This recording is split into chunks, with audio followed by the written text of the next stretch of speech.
Welcome back to FRC Media. It is Thursday. I'm Keith Tebow. Thank you for joining us, and time for our weekly check-in with the mayor of the city of Fall River, Mayor Paul Coogan. Mayor, how are you this week? Doing fine, Keith.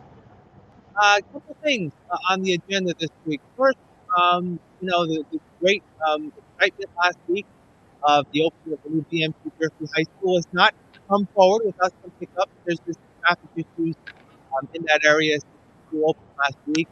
There's been some complaints and concerns by residents and local businesses. Tell us what you know about, progress getting all that cleared up. I'm having trouble hearing you, Keith. It's pretty fuzzy, but I think you were asking about the traffic at Durfee. Um, we've explored a number of fixes. We had a traffic engineer in there yesterday morning. We met up at the site at 7 o'clock. We're partnering up with the skating rink to take some of the standing traffic and parking out of the plaza across the street because that's not fair to all those businesses. We're also adding another passing lane and putting some police details on the road. So I think within the next few days, you'll see some changes up there. We're also going to find a way to access the Ray Street lot so people can walk down. Initially, that was going to be very difficult because we don't want teenagers and parents walking through a construction site. But I think we can fix it. And it's one of those shakedowns things. Again, people have to remember that that's still a construction site. And it will be until we knock the old Durfee down and get our landscaping, our additional parking, and our additional access and entry roads done. But they're not done yet, and we're trying to make our way through the construction, the traffic, and the kids. Can you hear me now, Mayor? Am I coming through now? Much better. Thanks, Okay. Keith. All right. Sorry about it. That was the question, so you answered it. Right. Was there, obviously in the construction of the site, I'm sure there was discussions about the potential of this happening because, the old school, as you said, you had that Ray Street entrance, that separate parking lot up on the west side, if you will, of the school. But was there any anticipation of it being such an issue that we've seen over the past week? Um, well, again, of course, it was an issue. We had, have you noticed that the street had been restriped before school started? We had built up our parking lot and made sure that the one to the north of the school was all paved, and that one was completed in anticipation of this. And we had thought we might be able to use Ray Street a little longer, but with the delay in the demolition of the building, because we went right up to. If you remember, we were going to receive that building in June. That would have had it ready to be knocked down, but it wasn't because then we would have had been able through the summer to put in our additional road. But everything got backed up a little bit. We were able to complete the core academic areas and get our new Durfee High School open. But there was some effect on the timeline, and we had to adjust as we went. I think, as I said, the beginning of school up there, for every single year I had ever been there, was always hectic until people find the best place to drop off their students and the best place to pick them up. It was a shakedown phase every year I was at Durfee for the first week or two, and this was no different. It was just that we didn't have the second entrance. I was noting that people were dropping their kids off on New Boston Road the other day, over near where I live at the corner of Oak Grove and New Boston Road, and kids were walking up Moore Street, and then they're right on the campus. So parents will, find a spot that's convenient for their children and themselves to meet up before and after school, and that's what's going to happen for the next, week or so. But the fixes we put in, I think, will alleviate some of the stresses going forward, and hopefully we can get back to finishing the project, get the old Durfee down and get some new roads in, and then we'll have no issues at all.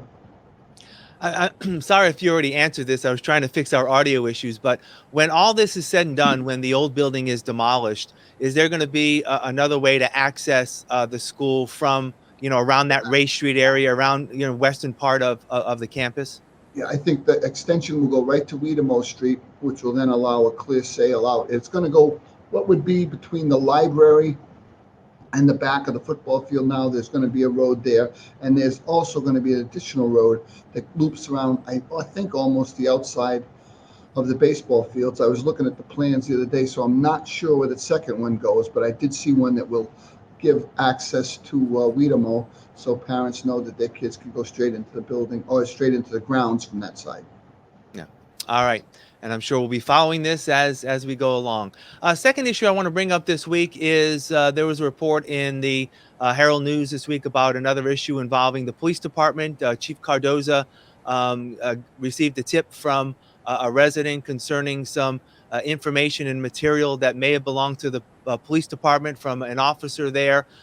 It was brought up that the chief picked up the material and then brought it into the station. There was investigation around that. I know that there's some people who are saying that this could be politically motivated this time of year. Tell us what you know about the incident. And obviously, the chief, there was an investigation, and the chief was absolved of any wrongdoing. Right. What happens, obviously, when the police confiscate evidence, they have to catalog it and they put it into the right files. Many of the police, from what I'm being told, keep their own records of their cases. And this was some cases that were left at a policeman's home that were given to the chief and another one of the other officers, a sergeant that went up there with him to get those files. And there was a small amount of evidence left in one of the files.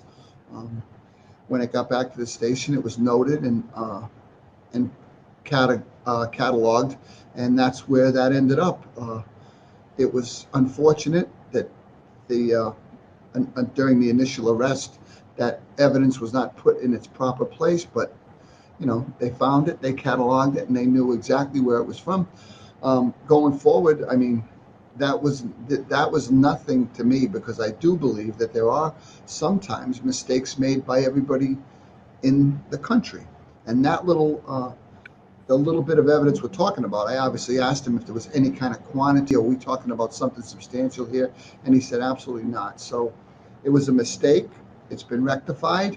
Um, and going forward, we'll just have to make sure that when they do their initial reports on any of these arrests or these seizures, that it's cataloged properly. It was just something that slipped through the cracks. I'm glad we have it back in the police department's possession, and that's all that was. It was just a matter of fixing something. Someone was moving.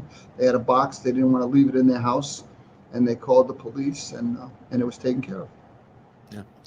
And finally, I actually want to go back to an event that happened last Friday. The city's receiving $2 million in grant money to help with the city's substance abuse and mental health issues that face our community. And this is a partnership with our surrounding communities in Somerset, Swansea, and Westport. How much of an impact do you think this will make? Obviously, the problem is huge, a problem that cannot be overcome even with this short amount of time over 4 years. But will this make a positive impact in Fall River?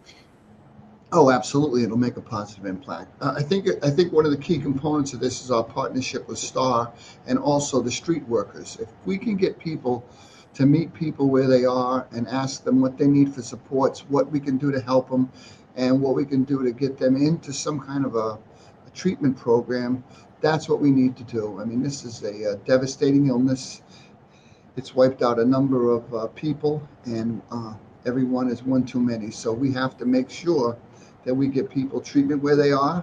There's access to therapy after they're cleaned up, and that we get them back on their feet. We were talking about a couple of programs that may spin off from this grant, and it's very important that we help these people. I mean, Star has been a big advocate for treatment in our area for a long time, and it'll be good to partner with them and our surrounding communities to try to provide assistance both for the mentally ill and the addicted. Yeah, and it's important to note that even though I believe Fall River public safety officials in the fire and police department are trained in the use of Narcan, that will be reinforced in many ways, and it'll also help our neighboring police and fire departments to get trained and provide that vital service. All right, Mayor Coogan, as always, I appreciate your time. Good luck on Election Day, and we'll talk to you next Thursday. I appreciate it. Okay. Thanks, Keith. All right. And thank you for joining us. As always, here on FRC Media, I'm Keith Tebow. Have a great weekend.